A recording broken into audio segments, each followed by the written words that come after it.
What's going on, everyone? Welcome back to another episode of Just a Friendly Conversation. I'm your host, Jesse Chen. I'm here with PJ Yerman again. Technically, PJ, this is our first episode because we have this forbidden episode 1 of Just a Friendly Conversation in general, where it's never to be uploaded. Maybe if it gets popular, people can hear the first ever episode of Just a Friendly Conversation. But the thumbnail wasn't ready in time, and since we talk about movies on our show, I feel that it's a little late to talk about movies that already came out, movies that we're excited about. Regardless, though, this is going to be our first movie episode officially. This will be going up as soon as I can put it up. I'm in a new location right now in my Los Angeles apartment. I'm here for the semester, so there's going to be people walking in and out of this common area that I'm currently sitting in, but they know to be quiet. Anyways, enough about me. PJ, how are you, my friend? Jesse, it's good to be back for the first time technically, but I'm looking forward to talking about some movies with you. Yeah, I'm looking forward to it too, PJ. Hopefully, you can actually join the party and the fun now with all my friends being on this. So, without further ado, I think what's appropriate right now is to look back at the summer. It's been a while since even we recorded this episode, which I swear we recorded. Let's take a look back at the summer, PJ. Some of the movies that you saw this summer, maybe some of them I was able to see as well. I got a little lazy, even though the theater is like literally right across the street from my house. I got lazy, didn't see much. But let's talk about a few of them right now, starting with Tag, because you and I went to go see A Quiet Place together in the semester, and you told me how excited you were for this movie. Yeah, I think that, it's a studio comedy, so it's not anything, artistic in that way. It's a bunch of big name stars that come together and try and get them to have good chemistry, and with a pretty solid premise. I think it was riding heavy with the marketing on the fact that it was based on a true story about these friends that have played tag every year for I guess 30 years, and that's what sort of keeps them together. So it's a cute premise. It's a nice story, and it's nothing to you're not going to remember it really too long after you see it. But in the theater, it was a fun time. All those actors are great. I'm a big fan of Jake Johnson from New Girl, and he's fun in it. Everyone's just sort of fun and having a good time. And so I think that was one of those first summer movies back in June that really just sort of kickstarted everything. Not too over the top, not too memorable, not too it won't blow your mind, but it was definitely a nice, fun start to the summer. All right, sounds good. Let's move on. You mentioned Blind Spotting before we recorded. Yes, Blind Spotting was one that came out a little later in the summer. I saw it in July. It's one of these movies that was in theaters for a very limited amount of time. I think I saw maybe one trailer for it, and then it was only in my theater near me for maybe 2 weeks, and then it was gone. So I was lucky enough to be able to get to see it because it really is a unique take on a story that we've been hearing a lot sort of in the news for the past couple of years, which is really about race and gentrification in historically black neighborhoods. And so this was about Oakland, about a convicted felon who, and I don't want to spoil the movie for a lot of people, but it's Daveed Diggs from Hamilton, who's basically a felon who's on parole, and he has 3 days until his parole is over, and then he can become a normal, upstanding citizen again. And it's just about him and his friend, who is white, trying to sort of navigate this new white hipster influence that's sort of creeping into their home city of Oakland. And so there's a lot of rap influences and a lot of spoken word, a lot of poetry. The soundtrack is incredible, which is not totally in the movie. I think they have one of the songs sort of in the end credits, which is sort of separately. I think it's EP that they released. Obviously the music is great. I mean, the guys from Hamilton. And so it's just a really interesting movie. I think the premise, I think, was a little bit, I've been, we're college students, and you hear a lot of about sort of race and gentrification just in general, being sort of inclusive and what that can do for different places. And so I think in terms of like subtlety, it's not a very subtle movie. Rap as an art form is not very subtle. So the words that the characters are expressing tend to be sort of, it hits you over the head with it pretty hard. But I think, so coming out of it for the first time, I was a little like, I really liked the message, but sometimes they were just pushing it a little too much, and the nuance wasn't as present as I'd like it to be. But I think, listening to this soundtrack and as time has gone on, I would really want to see this movie again. And it's kind of a shame that it left theaters so quickly and not enough people were able to see it. Yeah. All right, cool. I didn't see it myself, but I know you added it to we have a list of movies PJ's told me I should see. So that's definitely one of I saw a them. lot of movies. I saw a lot of movies this summer, Jesse. We need to get on the same page. I need someone to talk, all the stuff. Yeah, and especially if we're gonna make this our one of our more common shows on this YouTube channel. Moving along, though, we have also Three Identical Strangers is another movie you put on my list. So tell me about that one. So this was one of two of the main sort of big documentaries that came out. I think there was probably more than two, but the ones that I saw, at least, I saw this one and then the Mister Rogers movie, "Won't You Be My Neighbor." But this was a big summer for documentaries. I believe this was of the three big ones that came out. I believe the other one was the RGB one, the Ruth Bader Ginsburg one. I'm pretty sure they all three of them grossed over $10 million at the box office, which is nearly unheard of for documentaries. So it's great that people are going out to see these things. But anyway, Three Identical Strangers is just a truly disturbing movie, which I was not really expecting out of a sort of a story that made the news rounds almost 4 years ago now, I think, in the 70s, about these three identical twins that were separated at birth and then found each other when they were 19 years old. And that just on the surface, it was obviously a very attractive news story. And so there was a lot of publicity and a lot of press on these guys, these brothers. And then it turns out that there's sort of a more insidious plot going on through the adoption agency that all these kids were separated, within. And it makes you question sort of like your free will and our different brain chemistries and the nature versus nurture debate. And it's really, really interesting and really, really disturbing when you think about sort of the implications of these of what's going on in this movie. Again, I don't want to give too much away, but I believe it's still playing in some theaters. If you want to support documentaries, obviously this one has been getting a lot of it, but I would just go see it just to really have just a new perspective on some of these debates that are going on. Yeah, that really sounds interesting. My roommate, a friend of both of ours, Steven, was actually talking about how intriguing that movie actually is. So I'm definitely excited. I will check it out. Let's talk about you don't have to talk about it for long. Sorry to bother you though. I have that written on a list right now about stuff we talked about during the pre-show, I'll call it. So sorry to bother you. Tell me about that because I saw your tweets and your Twitter is hilarious. I always love following it. I don't read many tweets from kids from our school, but yours I genuinely do. I do check up to see if I missed anything just because you give some good insight. But that one you refused to give a rating for because you were just so like I don't even know, like weirded out, I guess is the word. Yes, I'm at PJ Presses Play for anybody wondering. Clever name. Yes, thank you. Yeah, this was one of three movies that came out this summer about race in America. Blind Spotting was obviously one of them. Sorry to Bother You, and Black Klansman, Spike Lee joint, which we'll talk about hopefully in a little bit.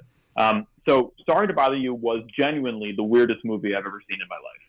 And I couldn't really get anyone to go with me because no one really knew what it was. And so just out of sheer curiosity, I had a free afternoon one day. And I was like, I'm just going to go see this movie and just see what it's all about. And there were probably about 20 other people in the theater with me. And I think 5 of them walked out before the movie ended. And it's just the weirdest movie I've ever seen. And there's some sort of deep imagery and analogies and metaphors that are going on with these things. Bruce Riley is a director that definitely wants to make a statement with this movie. I think Lakeith Stanfield, the lead, is this sort of enigmatic character actor that has emerged in his recent years. He was in Get Out last year, Jordan Peele's Oscar-winning movie. He's in the TV show Atlanta with Donald Glover. And he's just this weird, eccentric, funny, cool guy who inhabits this sort of weird, funny, crazy, cool character. Again, just trying to navigate what it means to be Black in today's America. But it's just done in the most outrageous, twisty, turny, things you'll never expect and have never seen in a movie before ways. And so if you want to be surprised and kind of weirded out and kind of like, what am I watching right now? Definitely go see Sorry to Bother You because it is a real acid trip. It definitely sounds incredible, but I mean, I remember when you brought this up to our forbidden episode, I'm going to call it. You brought up a movie you're kind of intrigued about, and I remember looking it up after the show was over. I was like, wow, this really does seem interesting. So I'm glad it lived up to my expectations through your eyes. So you mentioned Black Klansman. Let's talk about that a little bit because that's been pretty popular here and all across the country. I don't know. I know about the ending, I should say. I don't plan to see the movie. I'm not asking you to spoil everything, although I'm probably going to end up putting a spoiler thing in front of these anyways, just so we have more freedom to talk about it. But tell me about your thoughts about the movie because I remember you saying like you didn't necessarily love it. I think that it might just be my personal preference. I mean, same thing I mentioned with Blind Spotting. I prefer a little more nuance in in just movies in general. I don't like being spoon-fed messages or themes or character motivations. I like to sort of have it be played out visually in front of me and left for me to determine what the director meant by it. And I think that we're living in an age right now where some of these more nuanced conversations about race in America might have to be spoon-fed a little bit more to audiences who aren't necessarily accustomed to hearing stories about this. And so I think that applies both to Blind Spotting and to Black Klansman. I think Black Klansman has a little bit more nuance to it, but it's just one of those movies where, if you've ever watched a Spike Lee movie, he is a director with a very firm point of view. Yeah. And he is not going to waver from that point of view. And everything, sometimes to a fault, sometimes is going to be very overt in Spike Lee's delivery of his messages and themes. And so while I was fully entertained, the movie is funny. It has great performances. John David Washington, who's Denzel Washington's son, gives an excellent performance. I'd never seen him in anything before, and he is excellent in this movie. Excellent. Same with Adam Driver, who is honestly great in everything. I think he's one of the greatest actors working today. But there's a lot of really interesting conversations going on in this movie about what it means to be obviously Black in America, what it means to be Jewish in America at the time of a supposedly reemergence or maybe a reemergence of white supremacy and the Ku Klux Klan in the 70s. And so obviously a lot of those things are being mirrored to the political landscape of today. And it's just a very overt statement he's making while making it very entertaining and funny. Laura Harrier is another actress who's in it. She's from Spider-Man: Homecoming, who's also excellent in it. But it's just down to what you prefer and what your background is and how you will digest some of the concepts in these movies. Yeah, I certainly agree. And it's certainly become the next. I think you did mention this. It's like the next. We've had a handful of these movies to kind of go off of now. Like a standards almost have been set. I do agree with your point about having to be spoon-fed kind of these messages now, and I am a fan of a little more subtlety, a little bit too. But yeah, definitely my roommate had arrived here. He just saw it here in California. It's still being played around here. Would you still recommend going to see the movie, though? Oh, for sure. Oh, absolutely, I would. Yeah. I think it's important to, obviously listen to podcasts like these or listen to movie shows and hear other people's opinions. But honestly, the best way to determine your opinion about a movie is just to go see it for yourself. And so even if there's a movie that we talk about that I don't like, I would still recommend it. There might be a couple that I say, okay, just don't waste your time. But I think for the most part, for the movies we're going to talk about today, I think that, of course, you should see it to go form your own opinion. PJ, let's talk about 8th Grade. This is a movie that I keep saying that I'm going to see, but I'm always too lazy to get off my ass and getting out of the apartment to go see. Because it's not being played at like AMC theaters and stuff like that, and I have to actually find another theater here in LA to go see it. I'm looking for the time where I can sit down and see it, but apparently everybody's raving about this movie.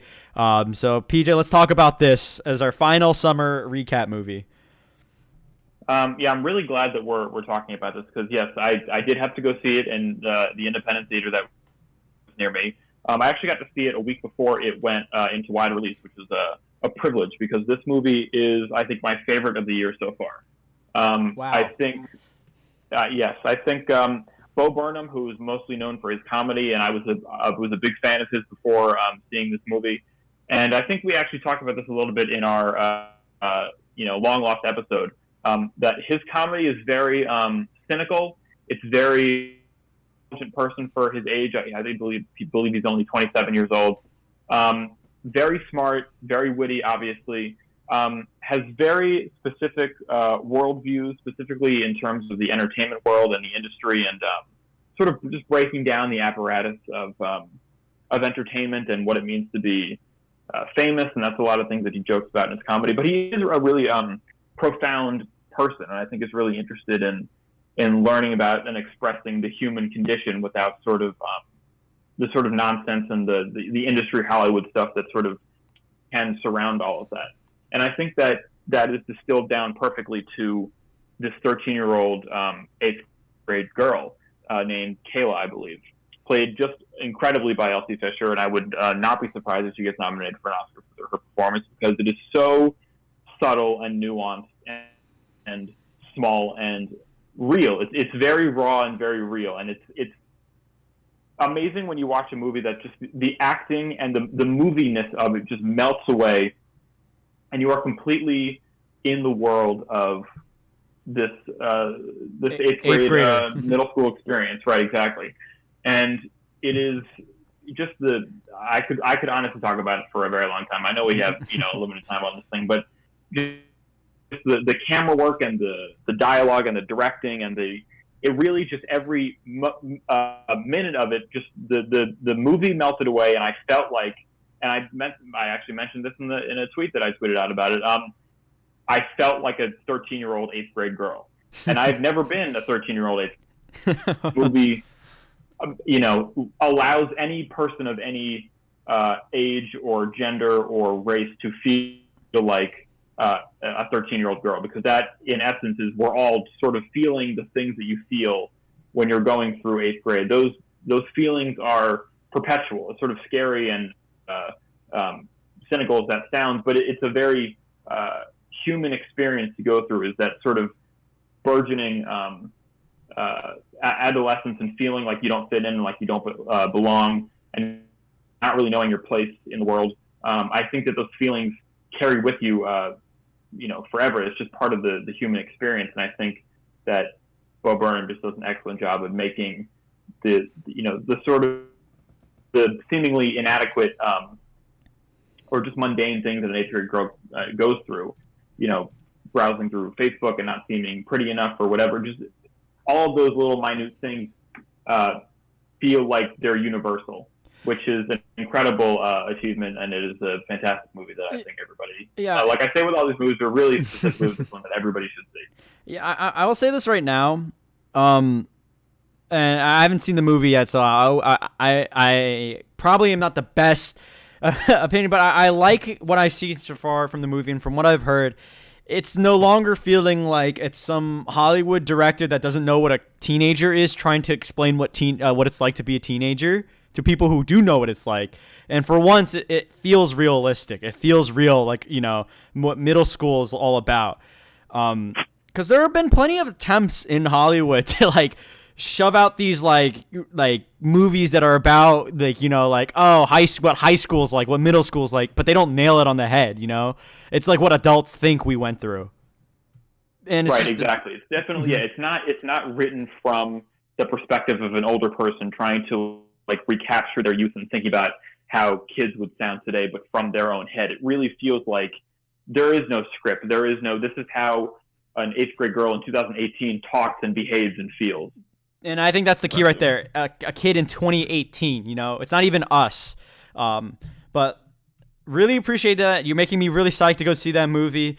Highly would recommend it for anyone out there. It's funny, my brother hasn't even heard of that movie before. So, like, I'm glad, like, if anything, I don't know, like, we have, like, 5 listeners right now, and they're all my friends, but, like, highly recommend everyone, whoever does pick up on this, definitely go see that at some point. I know I will. Let's move on to movies that are coming out this year, PJ, that we're excited about and talking about. Let's move to Welcome to Marwin. I don't know too much about this. I did see some previews of it, and I was intrigued. I do like me some Steve Carell, and it has a very interesting plot. And I know you mentioned the director and the writers for it. It's super it's strange, you know what I mean, with the figures and everything like that. But it does look like an interesting story. Yeah, so this is directed by Robert Zemeckis, who you will most notably know from Back to the Future. And this is a guy who, just in recent years, he did the movie Flight with Denzel Washington also, and the movie The Walk with Joseph Gordon-Levitt a couple years ago about this acrobat that did a tightrope walk in between the two towers in the 70s, the World Trade Center in the 70s. And just in the past decade, Robert Zemeckis has moved very much into using CGI in strange, interesting new ways. He also directed Forrest Gump and was a pioneer for CGI back in those days was obviously more crude than it was today than it is today. And so anyways, I'm alluding to the fact that he used like a CG feather effect in Forrest Gump that everybody was crazy about. So anyway, he's a pioneer of CGI, and this looks to be one of those weird experimental things where it's sort of mapping the performances, motion capture-esque, of Steve Carell and these actors onto these toy figurines. And so that just combination is intriguing to me. The story, I think, I don't know too much about. I know Steve Carell's in it, and he's got a wide range of talent from comedy to drama, and this whole motion capture CGI thing is interesting, and so hopefully it'll be as interesting as all this, makes it sound. Yeah, definitely. We are running a little short. I did start the timer a little late, so my timer is a little bit inaccurate, but we are extending the show a little bit because I'm playing around with some different times right now, just so we can continue the conversation, because I think we have a lot of good content with a friendly conversation about movies. Let's talk about some more interesting ones. Not that the others weren't that interesting. Let's talk about First Man, because especially as of September 5th, while this is being recorded, there are some articles about Buzz Aldrin throwing some shade at the movie. Marco Rubio, I think, has been throwing shade at this. About the flag and not planting the flag on the moon. PJ, let's talk about this movie. Well, I am glad to talk about the movie, but the controversy thing is just a sort of dumb blip on this film's radar that will I agree. pass very quickly in the next 24-hour news cycle. It is I think it spawned from someone mentioning or one of the film, either Ryan Gosling or Damien Chazelle. I'm talking about how the film is not, it doesn't focus on the patriotism as much as it does on sort of the human experience of Neil Armstrong, and so someone made the illusion that there was no American flag in the movie, and now, conservative people are upset that there's no American flag in the movie. It's dumb. No one's really seen it except for it just premiered at Venice and Telluride, I believe, and so a very small handful of people have seen this movie, and it's not even worth talking about the controversy. But I am very excited for this movie because Damien Chazelle is one of my favorite filmmakers working today, and La La Land was one of my favorite movies of 2016, and I actually just recently rewatched it, and it is as fantastic as when I saw it the first time. And I'm just very excited for what he does next. His first sort of non-musical movie. He also didn't write it, so this is sort of first purely directorial outing, and I have heard nothing but great things, and I'm super excited about this. Yeah, me too, and it looks certainly great. Moving on to another one. I think we're moving into a little bit of a music thing right now. We have Bohemian Rhapsody. That's I heard about it and I was super pumped about it. And you brought this up in our conversation yesterday. I heard about it and I was super excited about it, and I totally forgot about it. And you reminded me about it, and I'm like, oh my God, there's a movie about Queen coming out. I completely forgot about it. So let's talk about this one, because I am quite excited for it. I mean, I don't know a single person in my life that doesn't like Queen, except for maybe one. And so, yeah, are you pumped, PJ? I'm super pumped. I think Rami Malek from, Mr. Robot, looks incredible. I know that for a while people wanted Sacha Baron Cohen to play Freddie Mercury because he really does look exactly like him, but I think that this, from what I've seen from the trailers, and obviously the music is incredible, just everything seems to be falling in place for this movie for it to be really great.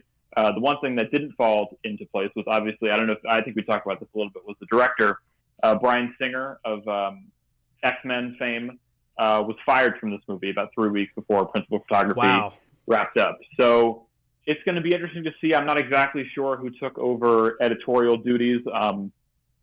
Obviously, there was a little bit of a scandal involved with Bryan Singer a couple of years ago, and he's always been sort of an iffy public figure. Right.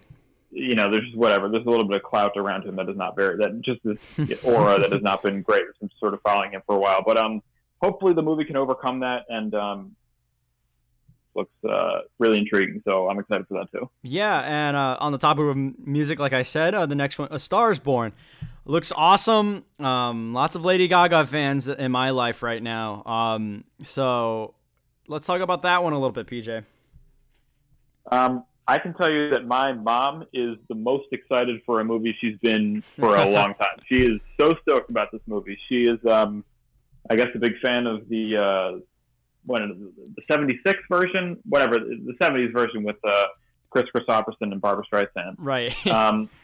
And so I think this is the third iteration of this story. This is age-old Hollywood tale that's been told many times before in different iterations. And so I think Bradley Cooper looks like he's given it his all. He's directing it, obviously, which is just another one of those actors making the transition into directing. So we'll see how that goes. And obviously, Lady Gaga is hopefully, we know that she can sing like really freaking well. So hopefully she can act as well too. But everything I've seen from it, I've seen the trailer maybe 10 times because it played in front of every movie I saw this summer for whatever reason. But it's a great trailer. It seems like it's got some great music in it, and hopefully it'll be really good. Yeah, definitely. Keeping moving it on, we have On the Basis of Sex. This one also looks incredibly interesting. I think it's an important movie that's coming out right now. Let's talk about that one a little bit. What do you know about it, PJ? Well, I've seen the trailer, and obviously this seems like sort of the other side of the coin of the RGB movies that are coming out, which for whatever reason we're in a sort of renaissance of Supreme Court justice movies. Mm-hmm. And so this obviously not being a documentary, this is taking place earlier. She's obviously younger, and just about her being a lawyer and coming up in a society that doesn't put a lot of emphasis on women and their opinions at the time. And so I think that, I don't know too much about it. I know Felicity Jones is playing her. But I think the trailer looks intriguing, and, just one of those that we'll have to look out for. Yeah, definitely. So, and looking at the last one on our list, Venom. I always laugh at this one because I think everyone was excited that there was going to be a Venom movie, and then they saw the trailer and just like that excitement really just died out and turned into like, what did I just watch? My favorite line being like, was it like, release your inner anti-hero? Yeah, unfortunately, yeah. Yeah, unfortunately, right? It was just like a sentence I just don't ever want to hear in my life. Like, that should be considered a swear word. Like, granted, I don't run exactly a clean show here, but that just seems like a swear. It's just like, what anti-hero? It's just so weird. PJ, tell me about this as we wrap this up.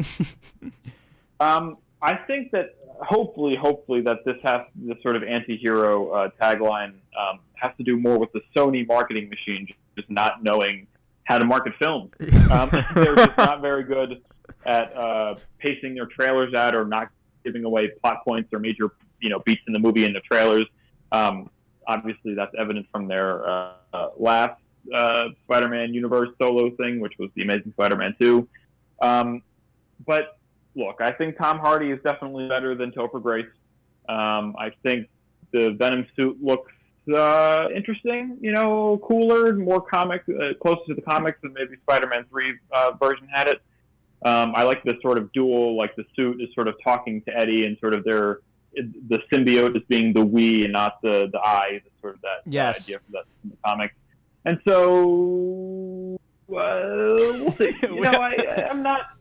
I don't want to put too much hate on it right now. I'm trying to come in with an open mind. So everything that I'm seeing looks like I'll see the movie and make a decision after I see it. Yeah, that's the easy answer, PJ. Um, let's see. But I understand you don't want to make an assumption and be wrong about it, though, right? It's not a show about being right or wrong, though. Thank you so much, PJ. This was a lot of fun, especially while I'm out here in LA right now. I know it's like the 10th time I've said that. Definitely surrounded by a lot of all things cinema right now, so hopefully we can keep this conversation going for weeks to come. And then next thing you know, you and I are going to be in London, and we don't have to do this, crappy breakup call, like not breakup, but like crappy like Discord call. We'll actually be in person using one microphone for once. So I'm excited for that. But in the meantime, we're going to be all the way across the country from each other. Thanks for being here, PJ.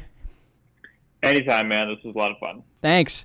So if you guys like that episode, definitely smash that like button. If you didn't like that episode or disagreed with something PJ said, you can hit that dislike button right now. It doesn't pay my bills or anything like that yet, so feel free to show me your opinion. I don't care. But definitely show your support if you like it. I'm going to try to start uploading a little more on a routine basis based off my time. I do potentially have 3 internships and classes going on here, so we'll see how that goes. But anyways, thank you guys for listening, and once again, I'll see you guys next time.